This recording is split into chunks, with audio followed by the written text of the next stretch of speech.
seasoned with cumin and smoked flavors of onion, garlic, beets, oatmeal.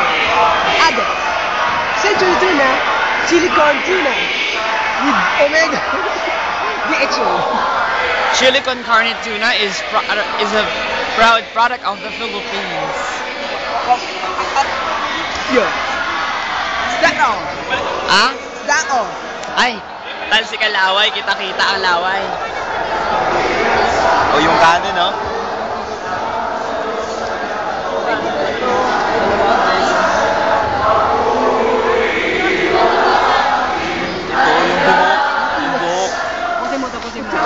Naman pa sila. Ha? Sila. Meron? Meron. Meron nga eh.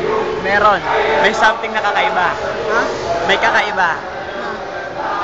Meron. Kutsara. Gutom na ako.